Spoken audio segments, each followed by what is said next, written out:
Godina Wallagga Lixaa aanaalee akka Gullisoo mana Sibuu Beegii keessatti namoonni lama ajjeefamanii kaan immoo hidhamanii jiru jechuudhaan maatiif jiraattonni tokko dubbatanii jiru.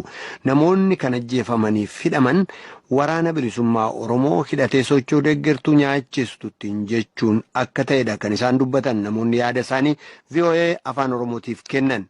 Bulchaan aanaa mana Sibuu namoonni qabamuu dubbatanii eega haaromsa fudhatanii boodanii kamuu jedhanii jiru. Bulchitoonni aanaalee Gullisoo Beegii immoo komii dhiyaate ilaalchise akka odeeffannoo hin qabne dubbatan. Itti gaafatamaan waajjira nageenyaa godinaa Wallagga Lixaa gama isaaniitiin yoo gabaasaan VOA qaamaan isaan bira deeme malee bilbilaan komii dhiyaatu kamiifiyyuu kan deebiin kennine ta'uutti dubbatan. Naakoor Malkaatu gabaase. Godina Wallagga Lixaa aanaa Gullisoo ganda Callee Ayikaatti waan torban darbee adoolessa 25 bara 2011 akka lakkoofsa Itoophiyaatti ta'e jedhan sababa yaaddoo nageenyaa qabuuf maqaan koo akka hin caqafamne namni jedhan waan obbo Lalisaa Gabayyoo irratti ta'e jedhan akkasitti ibsanii jiru. Maratti dararaa oolanii ergaa gadhiisanii mucaanii magaalaa keessa tuma deemuu hiriyoota isaa wajjin naannaa suuqii dhaqee qidhaatonni waan bitatu bitatee achiis deebi'u achitti ofitti waamee wajjitanii kafalanii erga biraa deemsisanii mucaan deemuuf kennaan eenyu deemisiin jedhe kottochee deebi'ee kora bittinnee sadaka maal beennaree maqaasaa beekuun dandeenye. Sanaan booda qaamni dhaqee qaama poolisiitti iyyate jira? Qaamni poolisiitti iyyate jiru. Ajajaa isaayyuu gaafatennaan siiniyyuu ittiin si dabala yoo barbaaddeedhe reeffa isaayyuu namni lafaa fuudhu dhabennaan mujaarsolii waldaatii dhaqee makalaakaa itti gaafatamaa isaanii gaafatennaan fudhadhaa jedhanii achumaan ergasii booda fudhatanii lafatti awwaalan iyyuu dhibennaan buna namaa kadhatanii achi keessatti awwaalan. Maaliif bakki itti awwaalan dhibe? Jiraataa amma nama lubbuu mana sana keessa jiru hundumaa lakkaa'anii kanatti isinitti dabalamennaan isinirraa irratennaan beekkataa ittiin jedhanii naannaa nama 10 kan hin caalleen jechuudha. Awwaalanii deebi'anii. Kun maaliin furamuu danda'a? Kamiin naateeyyuu naa waraanni nurraa ka'ee tasgabbaa ka'uu qaba. Kora bittinneessaas poolisii Oromiyaas akka osoo hin jedhamin iddoo isaatti nu deebi'uu qaba. Kana malee biyyi tasgabbaa hin danda'u biyyi nu jiraachuu hin danda'u. Haati warraa obbo Lalisaa gama isaaniin waa'ee du'a abbaa warraa isaanii kan dhaga'an erga ture ta'uu himuun ta'een kun maaliif akka mudate yoo beekan gaafadheen ture. Suuqii badeemee achumatti akkas ta'e. Suuqii maal hojjechuudha kan isaan? Hojiitii birrii badeetu dachas deebi'ee haaruutu. Akkatti arganii adeemnaa maal hojjetan naatu hojiidhaan seenanii fidadee mana kootti galaanaa naatu achi as garagalii qabanii achi garagalii gaddisiisaa achi garagalee naatu tokkodha. Maayini gidduu isaaniitti uumame? Waan tokko hin jiru jiruu dalduma yoo isaan keessa deema dubbii waan tokko yoo hin jiru to'annoo jira galaa dhokkas ta'e. Eewu kan itti dhukaase? Anoon beeku noree ba'uurraa dhufe inni isa tokkos ta'e natti naayinii keema kolcheetu isaan keessaa abbaa isaatti hin eenyu akka ta'e isinitti himaniiru? Qaama mootummaa hidhatee jiru lafa. Maayin hojiin isaanii abbaa warraa keessan? Waan ganda Callee Ayikaatti ta'e jedhamuu fi komii dargaggootni dararamaa jiru jedhuun ka'u qulqulleeffachuudhaaf gara bulchaanichaa obbo Makonninitti bilbileen ture. Deebii itti aanuudhaaf kennan. Waltajjiin xumurre ilaame. Xinnoo xumurra waltajjii irra jira waan amma isin jettan kana illee hin beekun qabu hin jiru guyyaa sana hin beekume ganammoon qoradha malee haala jira. Numee dura waltajjii xumurre isinii daawwallata. Irra deebiin bilbiluuf illee deebisee argachuu hin dandeenye. Haaluma wal fakkaatuun aanaa Beegii ganda gabaa gamisaa jedhamutti torban darbe jechuunis gaafa jimaataa adoolessa 26 bara 2011tti namni maqaan isaanii Dingataa Dheerisaa jedhaman humna mootummaan ajjeefamanii jechuun namni nageenya isaaniif waan sodaataniif maqaan isaanii akka hin caqafamne gaafatan himanii jiru. Namootni 7 ta'anis maqaa deeggarsa waraana bilisummaa Oromoon kaampii waraanaa Beegiitti argamutti erga hidhamanii torban tokko darbeeraa jedhu namni kun. Itti gaafatamaa waajjira nageenyaanichaa obbo Haaruun Baqqalee komii dhiyaate irratti bilbilaan yeroo deebinaaf kennan akkas jedhan. Odeeffannoo naan qabuun silas gahee wanta akkasii hin nageenye. Naan qulqulleeffadha immoo jedhee waltajjii baran ture reefuu waltajjii irraa ba'a. Odeeffannoo akkasii immoo nageenya maatti yoo ganaa dabaafanne maleessa. Yaaliin irra deebi'ee isaaniin argachuuf godhellee akkasuma naaf hin milkoofne.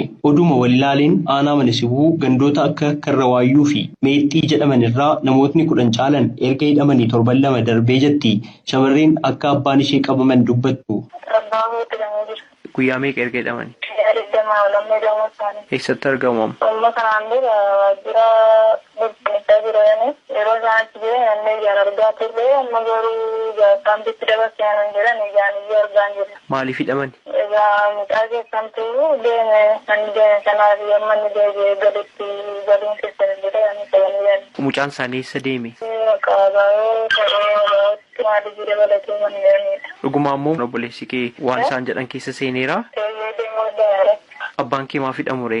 Jaammanni dhiyaatutti galuu hin danda'u nuun jedhan qabaarreen nabe isaan duratti immoo saree ta'uu mana jedhan kan taate ijjanii walii qareeganii maal jechaa turan. Abbaan kee fi ilmi isaanii deeme hariiroo qabu amma?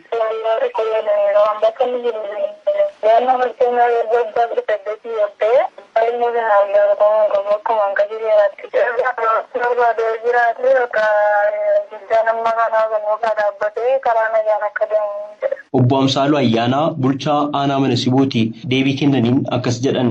Jechuun namoonni rakkoo siyaasaa qaban rakkoo nageenyaa keessatti rakkoo badii raawwachaa turan namoonni to'atamanii jiran jiru. Namoonni meeqa ta'u? Namoonni ofii isaanii gara nagaatti deebi'uuf waamicha abbootii gadaa waamicha sadarkaa aanaatti qaamni nageenya taasiseetiin namoonni 17 jiru sadarkaa aanaatti ni carraan namoota kanaa mootummaan haaromsa laatee fi kaayyoo dogoggoraa badii balleessan sanatti itti gaabbanii har'a immoo karaa nagaatti deebinee karaa nagaa gara nagaatti deebi'anii misooma keessatti karaa isaan hirmaachuu danda'aniitiin mootummaan leenjisee isaaniin akkuma karaan dura warra kaanii hawaasatti kan bakku kan misoomatti deebisu malee rakkoo biraa waan argamu shakkiin biraan hin jiru. Erga akkas ta'e maaliif maatii hojii wal arguu dhorkamarree maaliif yeroo hanga kanaa tursiifamarree leenjii yookaan haaromsi jedhame kun maaliif dafee adeemsa keessan galle yookaan hin jalqabamne?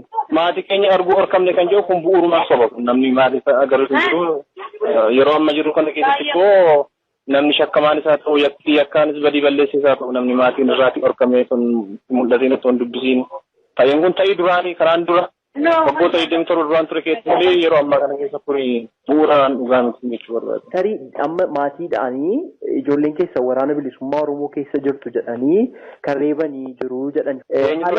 Waraana bilisummaa Oromoo keessa ijoolleen isaanii waan jiraniif abbaa yookaan haadha fuutanii haalli isin ittiin of bira tursiistan yookaan gaafattan jira. Soba kun oduma karaan dura oofu malee soba kun namni nama reebes hin jiru namni miidhaa karaa kamiin iyyuu haa ta'u ilmi isaas haa ta'u intalli isaas haa ta'u namni badii keessa jiraachuu danda'a. Maatiin akka ilma isaa yookaan intala isaa dhiyeessuuf waamicha yeroo adda addaa mootummaanis nus akka qaama gaggeessaa tokkotti waamicha gochaa jirra. Waamicha sana hordofee akka isaan isin bira turan carraatti hin gootan jira. Duraan turaniiru namoota bira tursine jira namoota bira tursine immoo waamanii ijoollee isaanii galchanii deebi'anii isaanii galan kan biraan immoo ijoolleen keenya nu galuu diddee qabaa unis simbira turree booddee immoo kunoo fudhatannee jirra koottaa nu galaa jennee ijoollee keenya galfannaa jechuutiin tooftaa kanallee fayyadamanii maatiin ijoollee isaanii galchanii duraan ture. Tarii kan hin galchine kan isin bira jiran jiru ammaa kan qulqulleeffannee qulqulleessaa jira yoo ta'e ilaaluu waan danda'a. Bulchaan aanichaa kanaa jedhan malee namni maqaan isaanii akka hin caqafamne gaafatan kan biraas aanaa kana bakka garaagaraatti namootni ijoolleen isaanii waraana bilisummaa Oromoo keessa jiru jedhamanii jiran hidhamaa fi dararamaa jiru jechuun kan isaan dubbatan. Obbo Birraatu dinagdee nama jedhamee baafatti gamaa biyya 11ffaa qabanii amma ammaatti achuma ganda sana irratti illee hidhaman gararamaa qorannoon tokko illee hin jiru mucaa kee dhiyeessite malee da'uun kennee jiru. Obbo Birraatu maal godhaniiti kan qabaman? Mucaa isaaniitu qabsoo keessa jira adumaanis mucaa kee dhiyeessuu qabdaa mucaan kee dhiyaate malee mana isaa baatu jedhanii amma ammaatti illee dararamaa jiru. Mucaan isaanii dhuguma haala isaan jedhan keessa jira? Ayyachumaan immoo gandameessiidhaa lafa argaachuu jedhamu namoota sadii isaatiin obbo Tasfaa Biiraa jedhamu obbo Hordofaa Qajeelaa nama jedhamanii fi obbo Taamiruu Qajeelaa nama jedhaman isaanis ijoolleen taratee qabsooma keessa jiru ijoollee keessa nama geessisanitti ta'uun keessa hin jiru ittiin jedhanii gaafa 13 ta'anii ji'a 11ffaa. Amma eessatti argamu isaan? Kaambiin aanaa mana. Ijoolleen isaanii akkuma jedhame haala isaan jedhan keessa jiru? Kana dura dhaqanii qoratanii gaafa isaanii dhaqanii qoratanii turanii akkuma ijoollee abbaa 18 gaafatamnuutti jedhanii innaan suuraa isaanii nu gaafataanii suuraa gandee boleessaa addiisa nama jedhamu mucaa isaanii kan suuraa fudhatanii kan dordofaatii suuraa mucaa isaanii fudhatanii amma immoo deebi'anii irra deebi'anii isaanumaan siinsi lama isaanii dandeettuu nyaata illee siinsileessaa fidanii qabanii qorannoon tokko amma ammaatti mana isaa turan gararamaa jiru. Komiiwwan ajjeechaa fi aanolee godinichaa garaagaraa dhufan irratti itti gaafatamaan waajjira nageenyaa godinichaa obbo Abiyyuu Miratuu yoon qaamaan gara Wallagga Lixaa Gimbii dhaqe malee bilbilaan dhimma kana irratti deebiinaaf kennuudhaaf akka fedhii hin qabne kan isaan natti himan. Yaaliin hooggantoota naannoo argachuuf taasises hin milkoofne yoo milkaa'e qabadhee kanan deebi'u ta'a. VOAf Naakoor Malkaa.